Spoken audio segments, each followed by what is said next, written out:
జగిత్యాల జిల్లా కోరుట్లలో మొహరం పండుగను భక్తి శ్రద్ధలతో నిర్వహించారు. ఆనవాయితీ ప్రకారం బెల్లం పానకం, బెల్లం కొడుకలు దేవుడికి సమర్పించి దస్తీలు ముడుపు కట్టారు. బెల్లాన్ని ప్రసాదంగా పంచిపెట్టారు. పీరీలను ప్రతిష్ఠించి 10 రోజుల పాటు నిష్ఠగా పూజలు చేశారు. చివరి రోజుగా ఇవాళ పీరీలను ఊరేగించి నీళ్లలో నిమజ్జనం చేయనున్నారు. ఈ సందర్భంగా కులమతాలకు అతీతంగా గ్రామస్తులు పీరీలను దర్శించుకుని మొక్కులు చెల్లించుకున్నారు.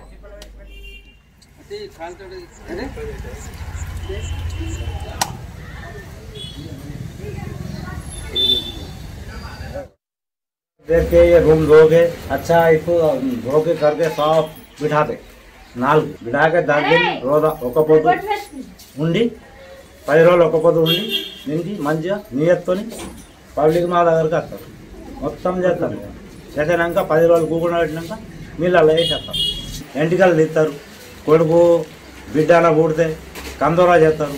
ఈడ ఎంటికలు తీస్తారు. ఎంటికలు అవి మొక్కు ఒకరికాయ ఎక్కిస్తారు, బట్టలు ఎక్కిస్తారు, పైసలు కడతారు, పేర్లు ఎత్తారు.